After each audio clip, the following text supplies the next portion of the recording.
Good morning, everyone. Thank you for coming out. Can you hear me in the back? Yeah. My name is Henry Griggs. I have the honor of being the municipal historian here in Madison. No office, not even a business card. But I have my 1826 outfit on.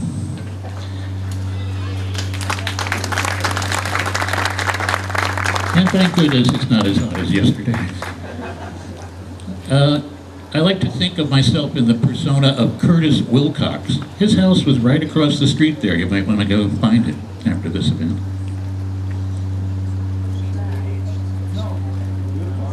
We got a little buzz there, but I'll try to speak in a low, clear tone.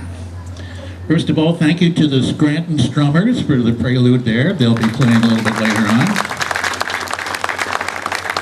And in just a minute, we're going to have a procession and presentation of colors. Stepping off behind you there will be representatives of the 14th Regiment. This is a fabled, renowned unit that during the Civil War fought in every major battle of the Army of the Potomac. Great loss of life. And there were many, many men from Madison who gave the ultimate sacrifice. Also represented in the procession and presentation will be the Griswold Post 79 of our local American Legion, our volunteer fire companies, and the VFW Post 2096. Following that procession, we will have a special flag raising on this brand new painted pole with a very special flag that would have been recognizable in 1826. It's got 24 stars on it. At that point, we will hear Reveille played on a trumpet. We'll hear the national anthem. We'll get the Pledge of Allegiance. And then I'll give a few remarks before introducing the other dignitaries for the program. So at this point, we are ready for the procession.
Left.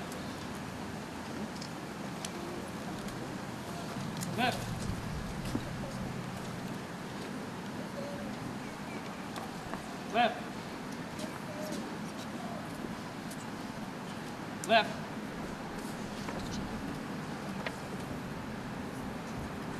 Left.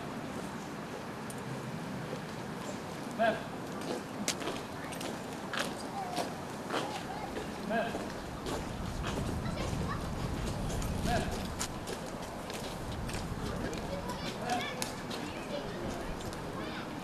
Walk time. Walk. Forward. Mark.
Quarter.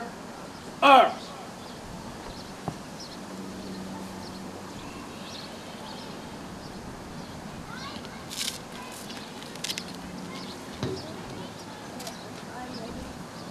It's now my pleasure to introduce Luke Soja to sing the national anthem.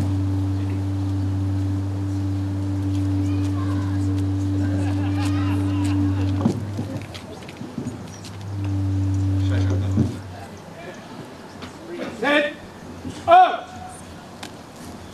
Oh, say, can you see by the dawn's early light what so proudly we hailed at the twilight's last gleaming, whose broad stripes and bright stars through the perilous fight o'er the ramparts we watched were so gallantly streaming, and the rocket's red glare, the bombs bursting in air, gave proof through the night that our flag was still there.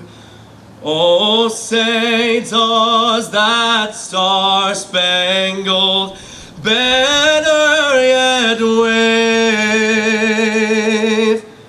o'er the land of the free and the home of the brave?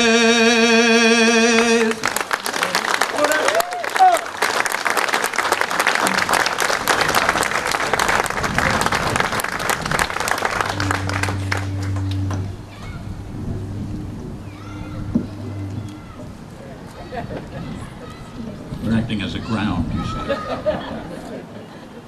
And now I'd like to introduce Captain Jeremy York and his son Jack, who will lead us in the Pledge of Allegiance.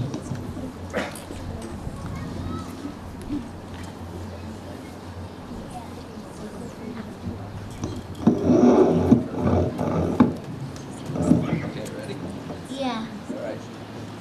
I pledge allegiance to the flag of the United States of America and to the republic for which it stands, one nation, under God, indivisible, with liberty and justice for all.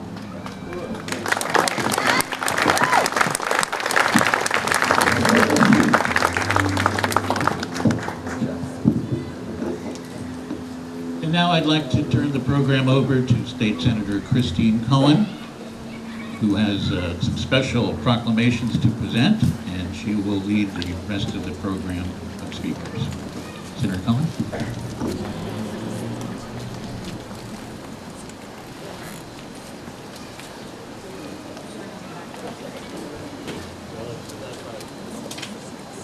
Why don't I knock this out? Okay.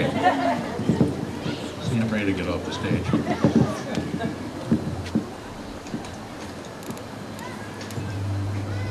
Before the program begins in earnest, let me, I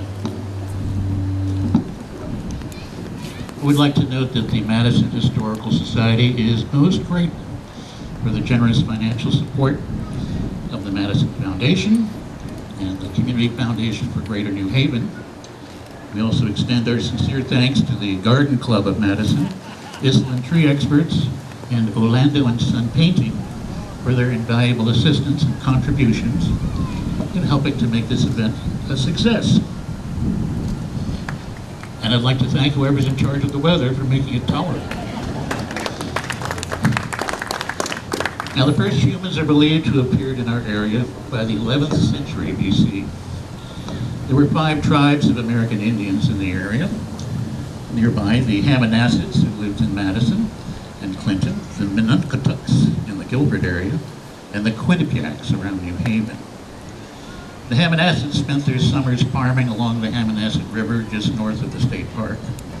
During the winters, they moved to the wooded area near the Durham-Killingworth town line, near Hamanasset Reservoir, and you can still visit the rock shelters they used on trails near Summerhill Road. The period of European settlement began in July of 1639, when a company of newcomers from England arrived in New Haven by ship. This was an unusual voyage in that there were no deaths on board and a baby was born. Their leader, the Reverend Henry Whitfield, negotiated for land with local tribes. In September of 1641, he secured a tract between the East River and Tux's Pond. Then George Fenwick of Old Saybrook bought the land between Tux's Pond and the Hamanasset River, sort of knitting the shoreline together, which he later donated to the Guilford planters. This area from the East River to the Hamanasset was called East Guilford. The first meeting house in East Guilford was constructed in 1705, and this set the stage for the establishment of a new town. It took a long time to happen, but in May of 1826, the town of Madison was incorporated by the state legislature, then called the General Assembly, and the boundaries were set. The following month saw the first town meeting take place. It was led by Captain Frederick Lee, whose home still stands on the Boston Post Road where it crosses the Neck River. You can see it today. It's right across from the schoolhouse deli. Today we remember and celebrate that first town meeting, and I hope we can reflect on the many blessings, both natural and social, that have shaped our community. While we honor the legacy of the past, let's also celebrate the hope and expectation of a bright future for generations to come. Happy birthday, Madison. And now, it's the secret handshake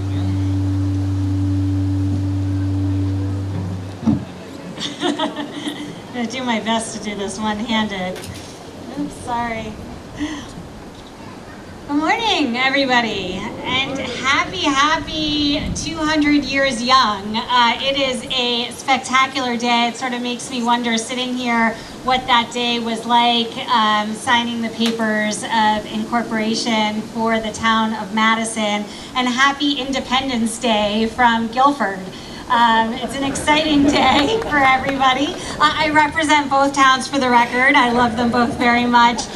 But we are so very lucky to have such a beautiful community, steeped in tradition, but also making so much progress over the years.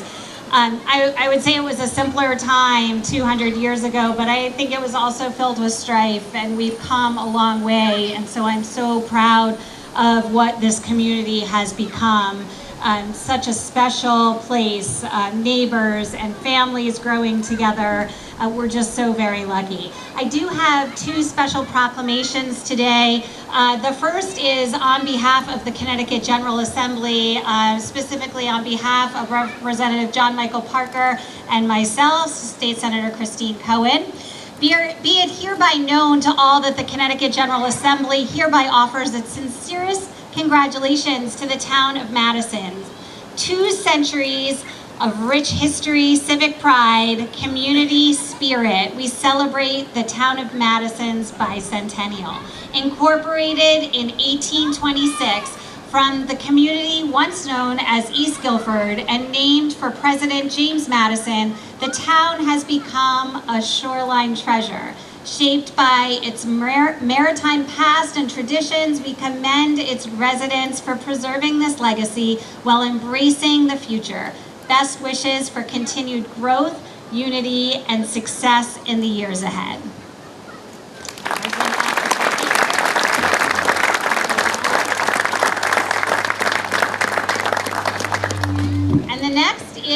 from our governor, Ned Lamont, who had wanted to be here today. On behalf of the state of Connecticut, I, Ned Lamont, Governor, take great pleasure in congratulating the town of Madison on the occasion of its 200th anniversary of incorporation. First settled in 1641, a few years after the Fundamental Orders of Connecticut were ratified in 1639, the town of Madison has a rich history dating back to colonial times. Initially known as East Guilford throughout the 18th century, the town was officially incorporated as a separate municipality in 1826. Named after President James Madison, 4th President of the United States of America, the town transitioned from a hub of agriculture and 19th century shipbuilding into a beloved shoreline community known for its sandy beaches, historic homes, scenic town green, and more. I would like to share my most sincere congratulations with the residents, institutions, businesses, administration, and all who love and call the town of Madison home on this significant milestone. May you continue to enjoy prosperity and dedication to the ideals of the state of Connecticut for years to come. Therefore, I, Ned Lamont, Governor of the state of Connecticut, on this day of Saturday, June 13th, 2026, do hereby officially convey honor and recognition upon the town of Madison on the occasion of its 200th anniversary in the state of Connecticut. Congratulations.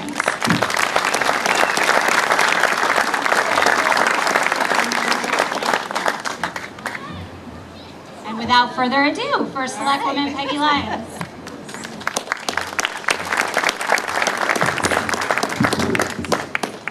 Hopefully that's okay. I will hold this so we don't blow everybody out here. But well, I want to say good morning and welcome to everybody, neighbors and friends and distinguished guests to our Bicentennial celebration. So many thank yous need to go out because this really is a community event where so many people have stepped up to help us put this together. I do want to obviously thank the Historical Society for partnering with the town on this. The Beach and Recreation Department and our town staff who are here, who've worked so hard to make sure this is a beautiful event.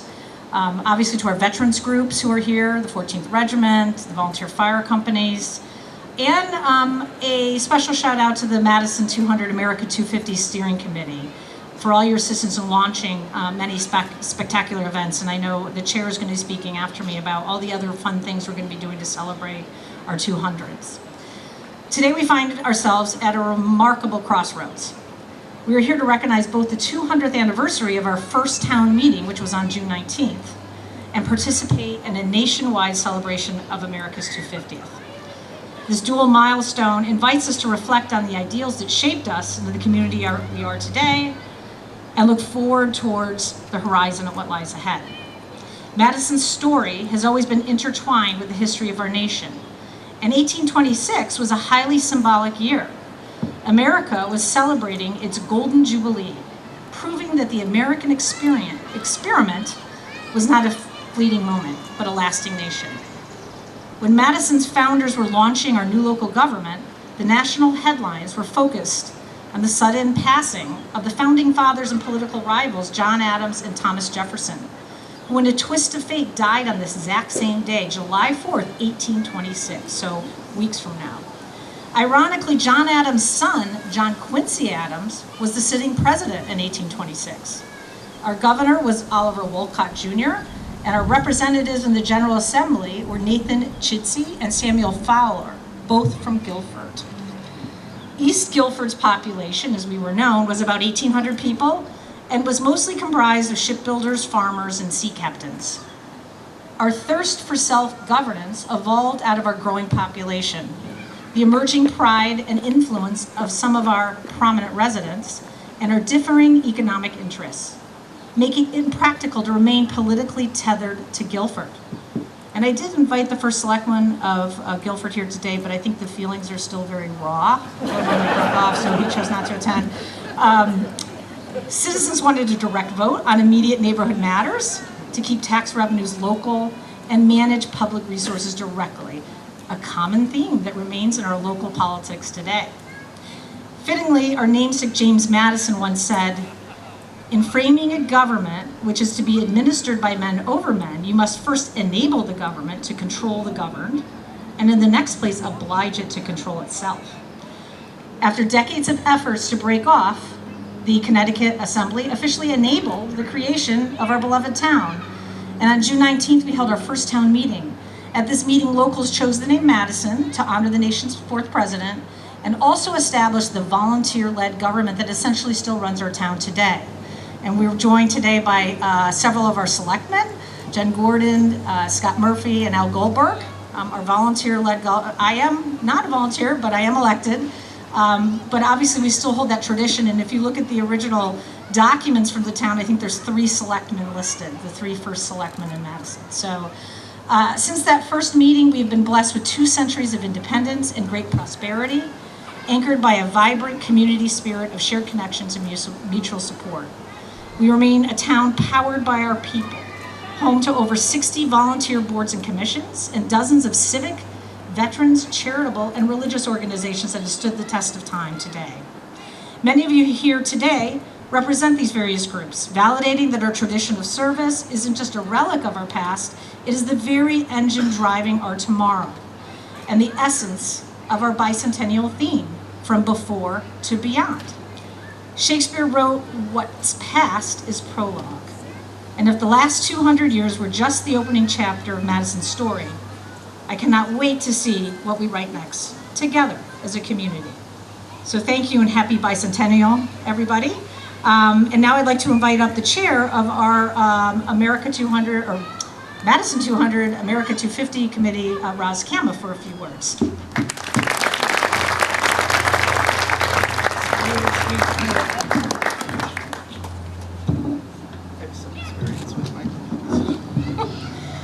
So thank you, Peggy, and welcome to all as we celebrate the bicentennial of our hometown, Madison, Connecticut, and the semi-quincentennial of our nation. I am honored to be the chair of Madison 200 America 250 Committee. We were established in January of 2025. At the first Lee lecture given by Jim Powers, the first of our many co-branded events with the Madison Historical Society, we learned that in indigenous cultures, you identified with the community with whom you've lived. The concept of belonging, as Jim Powers put it, makes us all human essence. This sense of belonging is why my committee focused on a theme based on from before to beyond. That slogan represents all of those who came before us, who have set a good example for us to be here today in common unity under our stars and stripes. The flag, which has endured, reflects our responsibility to not just celebrate our past, but also to illuminate our beyond for the next generations who make Madison their hometown community. We have followed 4 aims in the events and activities we have planned to celebrate this momentous year. Our before, or our rich history, our now, or our vibrant community. This place, our sustained ecology, and our beyond, our legacy. You will see in the logo we chose to celebrate the strawberry moon, a before to beyond symbol that will endure with its allure in this place we call home. Rising over Texas Island, complete with its distinct lore, silhouetting a sailboat, once a thriving industry, now a recreation from which we thrive. And the ripples of Long Island Sound symbolizing the impact of every action we take or our legacy. With much of your input, this committee has a full year of activities planned, and we hope you will engage in. The details are listed on the town website, and we have a table over here with plenty more information. To date, we have co-branded historical events with the Madison Historical Society, the Scranton Memorial Library, the Deacon John Gray Foundation, and the Charlotte Everett's Memorial Archives. We have many more co-branded events with our arts, ecological, and community-based nonprofits. Many of our corporate and community members have donated generously to help provide these events free of charge so that all may participate. Shamelessly, we encourage you to do as well. We also are celebrating our original school districts. As we in Madison use highways to distinguish where we live, we are borrowing from our past to place you in a neighborhood for continued life learning. Throughout the year, we ask you to identify the district you live in and tell us a good story so we may celebrate it in our district discoveries. The first will be on June 26th at the former Princess Wilcox Pignatelli Cottage at 29 Island Avenue in the Center District. A classical concert akin to the summer stock performances hosted by the Wilcox family 100 years ago. The Gross family, current residents of Oak Ledge, will host a free 1-hour classical music performance fit for a princess at 6:30 p.m. Come with your own lawn chair. The next day, we will be hosting the Rising Strawberry Moon Festival, our town birthday party open to all and surf club, June 27th, and if it rains, which it won't, June 28th. We will have live music. The Strummers will be our opening act. Thank you, you guys are terrific. Assorted food, a new beach mural, a nonprofit area so that you may make your own community connections and understand how to get involved. A moon rising drumming experience that you can participate in with telescopes to actually look at the moon. We will judge and announce the winner of the Wharf Strawberry Shortcake Bake-Off, and the First Select Women Lions will bestow the first Madison Prize to an esteemed community and renowned international figure.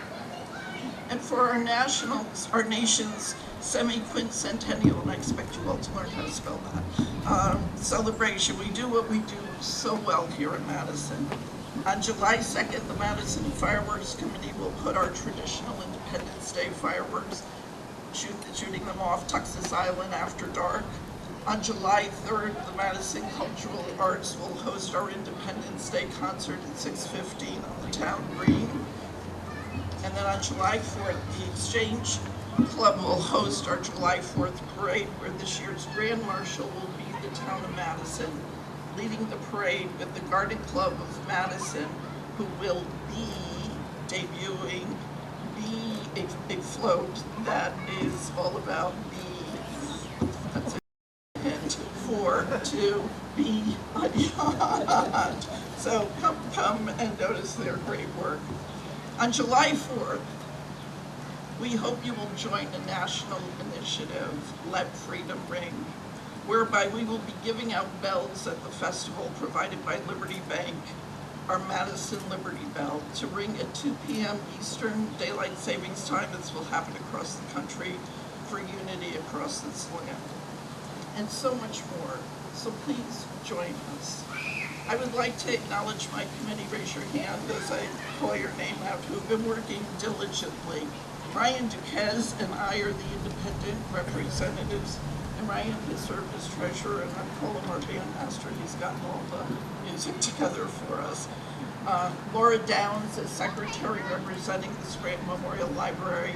Dawn Jackson, co-chair representing the Madison Chamber of Commerce. Henry Briggs, our town historian, representing Deacon John Grave House Foundation. Marianne Harmuth, Madison Historical Society. Matt Bloom, Madison Economic Development Council. And our non-voting officials, Al Goldberg, Madison Board of Selectmen, Bob Donahue, Madison Board of Finance, and Marianne Connolly, Madison Board of Education. I would like to thank all our sponsors, especially our title sponsors, Liberty Bank, Ascend Bank, and the Madison Foundation. And I'd like to acknowledge Austin Hall of Beach and Rec, Madison Stout, our town director of PR, Chief Drum, Police Department, and a special thank you to the Madison Historical Society for this beautiful tribute, and to you for belonging to this community, as we are all Hammonassets. Thank you.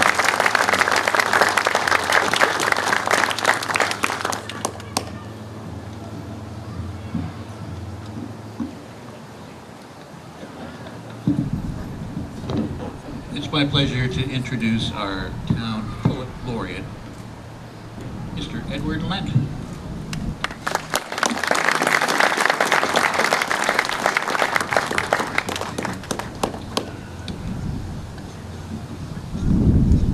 Well, good afternoon. Is this up? Good afternoon. Sorry.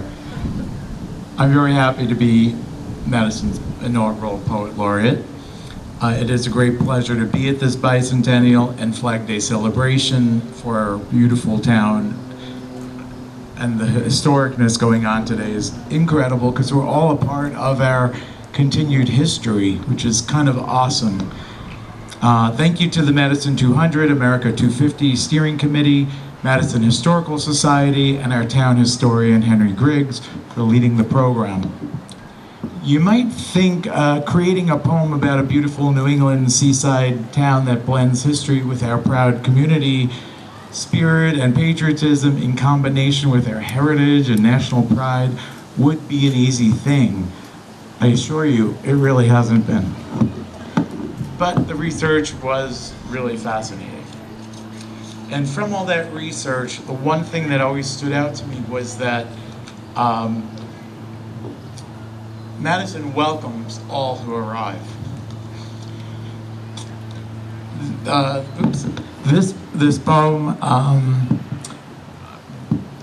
does a lot, and there's a lot of history here, so I think if you read the poem, you're going to hear it. But if you read it, there's a lot of symbolic attachment to many of the facets of Madison's long history. The name of the poem is By Many Hands, By Many Hearts. Before the maps and boundary lines, before the harbor's frame, the Hammonasset people thrived and knew this land by name. They shared their wisdom of these shores, its seasons, tides, and way. Without their guidance and their care, some newcomers might not have stayed. They knew the rivers, fields, and tides, the gifts each season gave.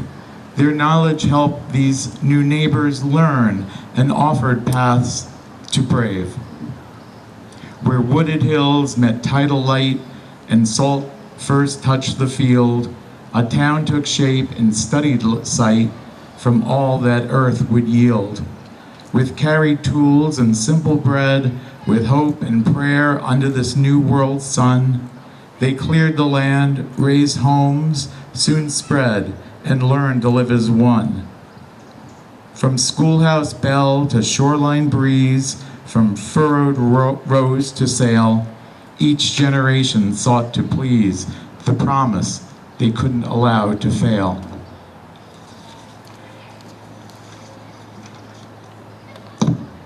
Through times of change and times of doubt, through sorrow, joy, and care, the town held fast and then reached back out to those who dare.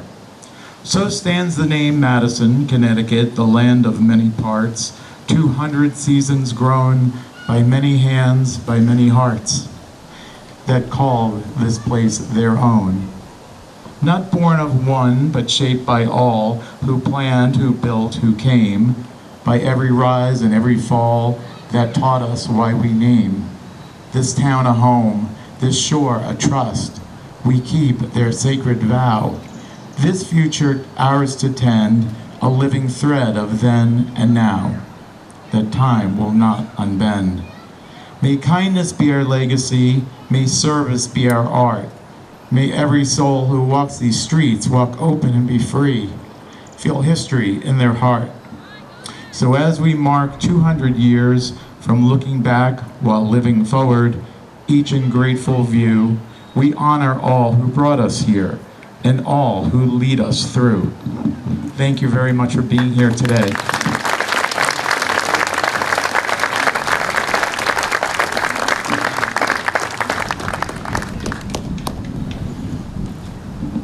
Thank you so much for that.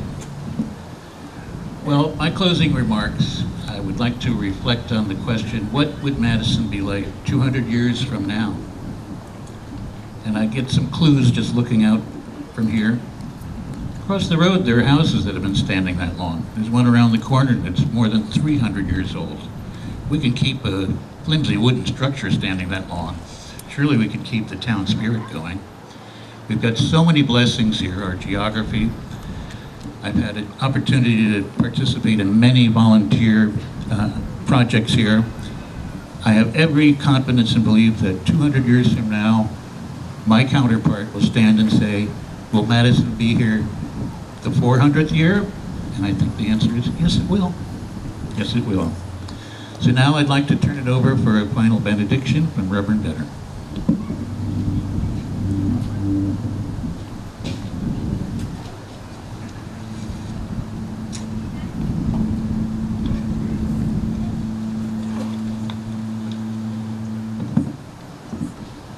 Good afternoon. Some of you will know that James Madison was a fierce proponent of the ideal of religious plurality, that a great society, a great democracy could only thrive if freedom of belief and freedom of expression of worship were one of its central tenets. There's an apocryphal story that Madison got this from his wife Dolly. Madison was raised a staunch Presbyterian, his wife Dolly was a Quaker, and she impressed upon him the need for that sense.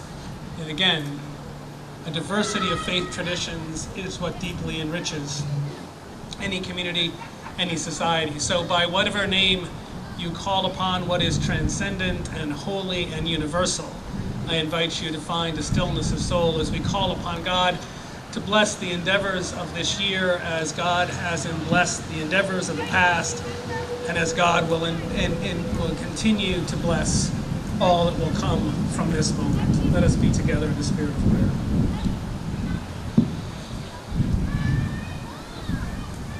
Over the long years and out of a great wealth of traditions, O God, we have called upon you to bless the life of our town, our community, our nation. Through times of abundance and seasons of trial, we have called upon your wisdom to guide us, your vision to give us hope. On this day, O God, you've inspired words that recall the courage and service and sacrifice of our people who have served this town, this nation, this flag in peace and in conflict. The stars and stripes of this flag, O God, have long been for us a unifying symbol, a great reminder of the heritage to which we are called to serve, to steward. These stripes and these stars, O God, summon us to preserve the values of a people constituted by a common ideal that all of us are created equal. That under this flag no one stands abandoned or rejected, that all dignity is honored, all life cherished. Continue then, O God, to inspire that service guided by your resolve for the common good, by a hope for peace, by a call for generosity and justice in all things. This we pray in your good and loving name. Amen.